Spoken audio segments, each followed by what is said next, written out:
Yep, YouTube, nouvelle vidéo, aujourd'hui en compagnie de Alessio, mon athlète en classique physique.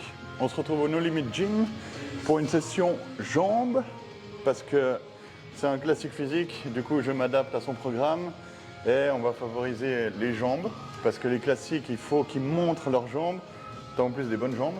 Bon, ça va, ça commence gentiment grâce aux spécialistes ici. Du coup, vous allez nous suivre dans la séance d'Alessio et puis on va se détruire. On n'a pas le choix.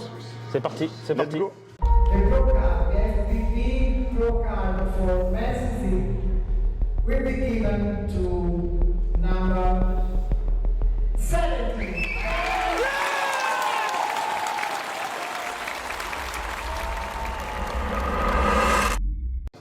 Je te suis dans ton training, c'est pas moi le coach. Ok. Premier exercice, on va travailler les adducteurs, 3 séries de 20. Et ensuite, on va passer à 3 séries de 20 pour les fessiers. Donc avant de travailler en lourd, on va travailler avec pas mal de séries sur cette mini-machine. Échauffement. Échauffement.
Je sais pas si on arrive à voir avec la vidéo. Le siège est vraiment complètement au fond. Donc Alessio, en étant assis, il est presque couché en arrière. Je pense que c'est, je te l'avais dit une fois, c'est juste. Hein. Je préfère que le siège soit vraiment tout au fond. En fait, comme ça, vous allez vous coucher et ça va beaucoup plus tendre votre quadriceps. Du coup, ça sera il y aura beaucoup plus d'amplitude au niveau du mouvement. Donc beaucoup plus bénéfique pour développer des quads. Donc 3 séries de 15, hein, tu m'as dit. 3 séries de 15, ouais.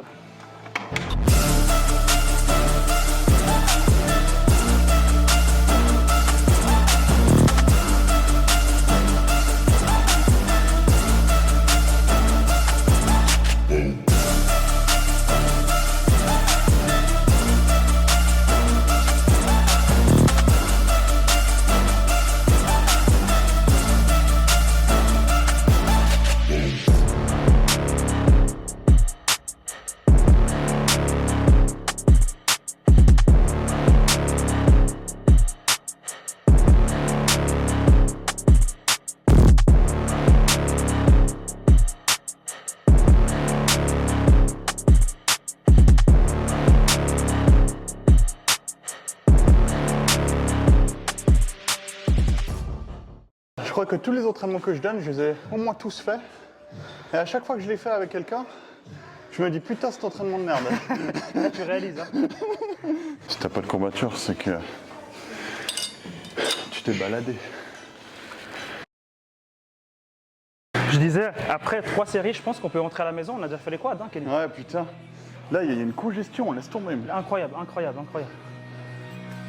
Bah, j'ai explosé depuis quand? Depuis que j'ai commencé avec Kenny. Si vous attendez d'être prêt avant de décider à faire une compétition, vous ne le serez jamais. Décidez d'une date, allez-y, et puis ensuite vous serez lancé. Mais il y en a beaucoup trop qui attendent le moment d'être prêt, et finalement le moment il n'arrive jamais. Ouais. Tandis que là maintenant il y a une date, on sait où on va, Ouais. et on y va. La façon dans laquelle tu t'es pris pour me dire, tu m'as dit, mec, vas-y, lance-toi, t'attends quoi? Tu vois, le fait juste Ouais. que tu as dit ça, ça m'a remis en question, tu vois. En fait, c'est vrai, j'attends quoi pour me lancer, en fait? Bah oui. Faire une avec deux. Ouais. Voilà, je Si tu veux, congestionne même plus, tellement. hein. Même plus, si tu veux. Mais je pense que je vais en faire juste une de chauffe. Ok. Parce que sinon on va congestionner vraiment de ouf. Là c'est abusé là. Mec, limite, oh putain mec, j'arrive plus à fléchir, mec. Ouais. Ouais, Ouais, enlève les sûr. choses. Tout ce qui est squat, presse, fente, tout ce que vous voulez, c'est soit à pieds nus, soit avec des Converse, soit des Jordan. Des chaussures plates en fait.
Tu fais tes 2 séries en même poids?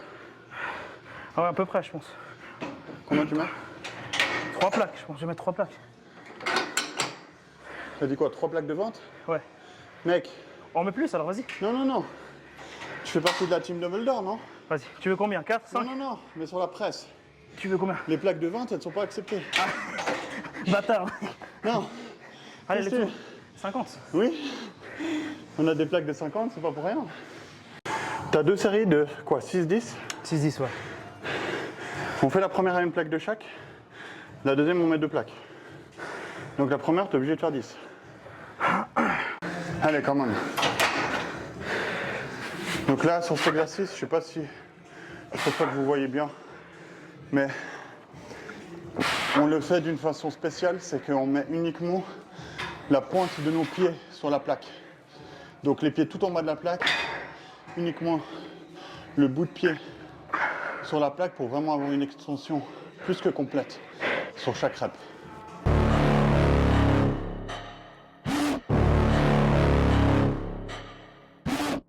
Got a monster inside of me, you better watch out if you ignite me's a road ahead of full prophecy to be the greatest beast the world has ever seen. I feed him every day like the bones clean. I feed him all the hate and he grows me and he gets claws real big, pissed off quick. And if you cross him, you might drop dead. Metaphorically, of course, settling the score, never getting bored, loves the blood and gore. Always wanting more freedom from the source. They don't really understand until they feel the force departed. If you start shit, you'll be heartless in the darkness. Torn apart quick, you'll have scars ripped, you'll be chewed up and discarded. And this world ain't right, won't accept it. Negative energy, I expect it. Once it's in your mind, it's infectious. So fight for your life and reject it. You better give me space, I'm protective. My adrenaline spikes when I'm threatened. And if you stay in my way, I'm aggressive. Cause when there's no exit, I'll kill when I'm desperate.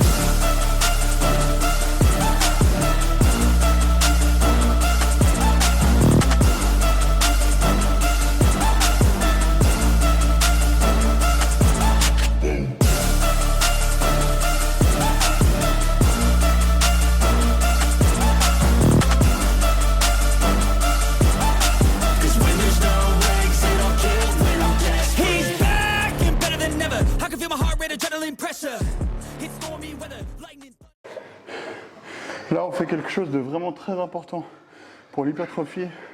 Tout le monde devrait faire la même chose, c'est ranger vos poids. Rangez les poids, les gars. Range tes poids ou je te range. Pour les ischios, les curls couchés, 2 séries. Donc là, comme série, j'ai mis 12 répétitions, charge modérée. Et ensuite, directement, on recharge la machine et 6 répétitions en lourd. Yo, I'm a go-getter, try to do it like me, but I do it better. I got a mind that's clever, the beast inside is competitive as ever. I'm conscious, my subconscious, an accomplice to me. I promise the darkness, I can honest believe. But don't cross me, I might lose control of the lost beast. He's locked away inside with the key control by fight or flight. And this world ain't right, won't accept it. Negative energy, I expect it. Once it's in your mind, it's infectious. So fight for your life and reject it. You better give me space, I'm protective. My adrenaline spikes when I'm threatened. And if you stay in my way, I'm aggressive. Cause when there's no exit, I'll kill when I'm desperate.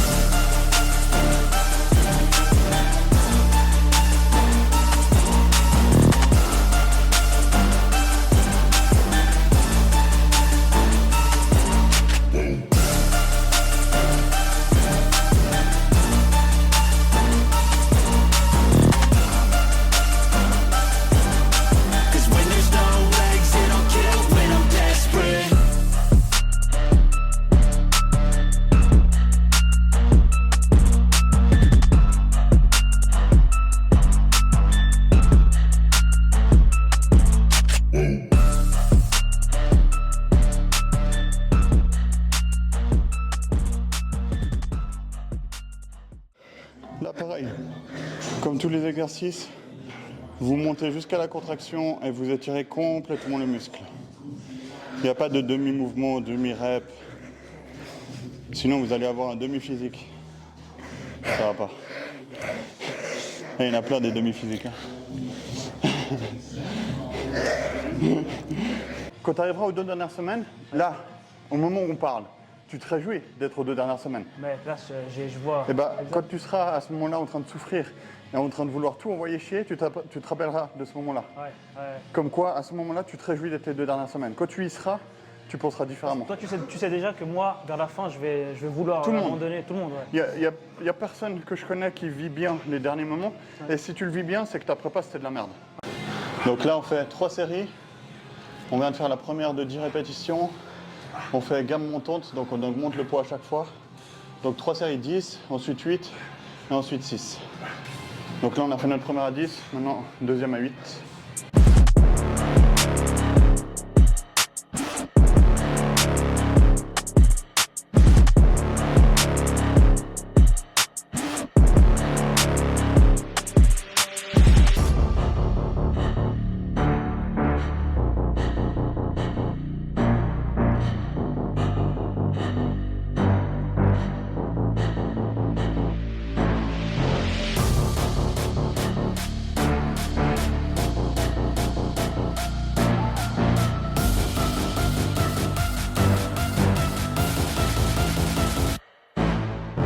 Du coup, il nous reste les mollets, 3 exos de 3 séries de 20 reps sur celle-ci, ensuite 3 séries de 12 reps sur celle-ci, et on aura fini.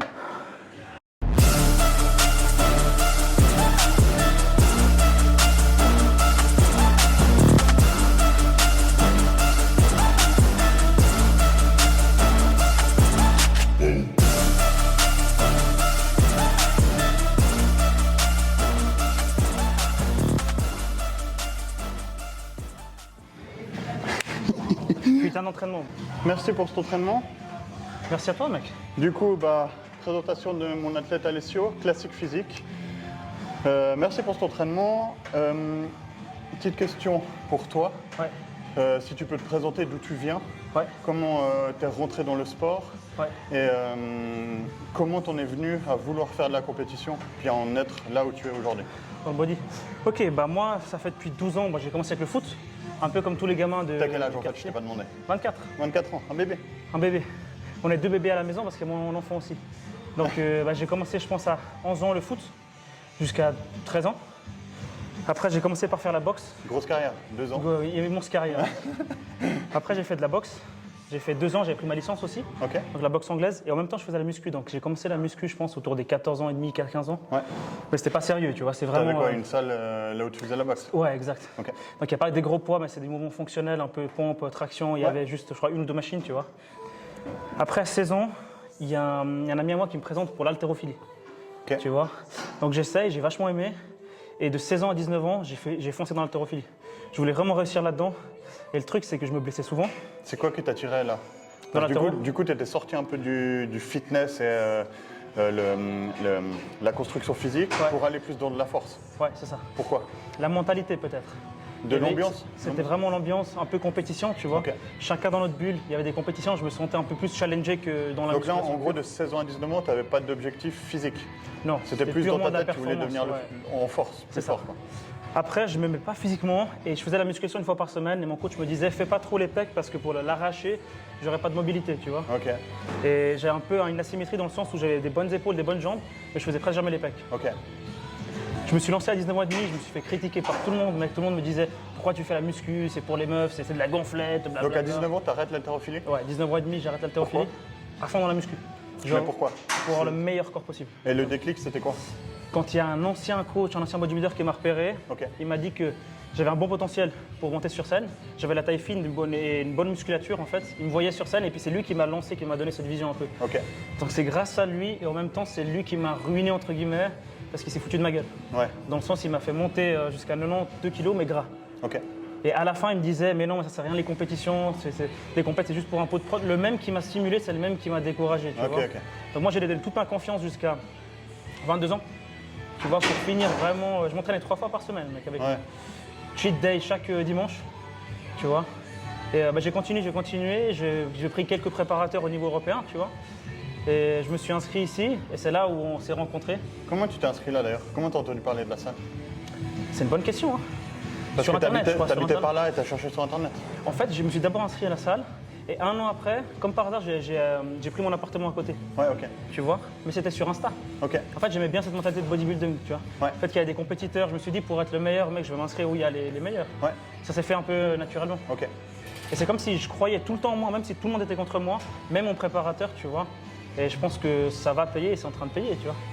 Donc Donc, toi, ce que t'aimes le plus, c'est quand même la construction physique, C'est ça, c'est ça. En fait, quand il m'a lancé l'objectif de la compétition, ça a changé aussi ça pour moi, tu vois. ta vision. Ma vision, ouais. Ok.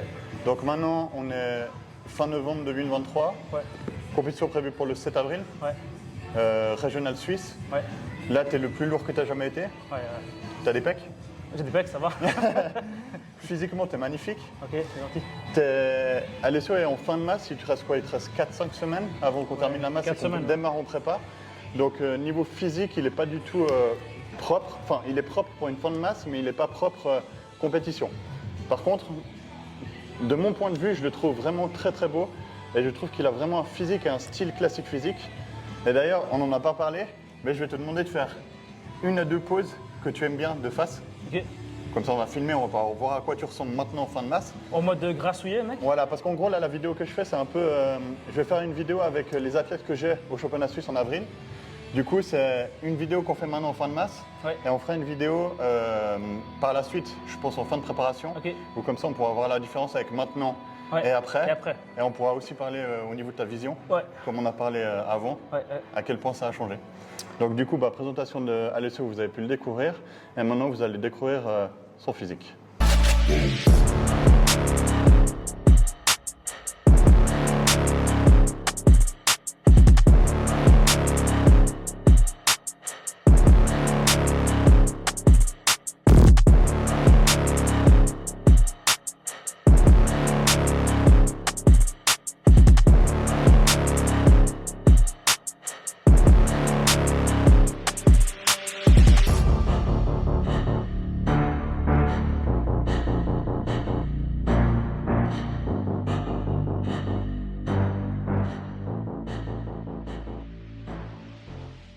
Du coup, merci d'avoir visionné cette vidéo. J'espère que cette vidéo vous aura plu.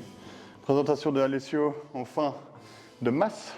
On se retrouve du coup en fin de prépa Yes. pour voir le résultat de cette préparation juste avant de monter sur scène. J'ai hâte, j'ai hâte. Comme ça, vous avez un peu l'avant-après. Et puis, le prochain épisode, ce sera un prochain athlète que je présenterai. Donc, restez connectés. Merci d'avoir regardé la vidéo. Un petit like, un petit partage. À bientôt. Ciao.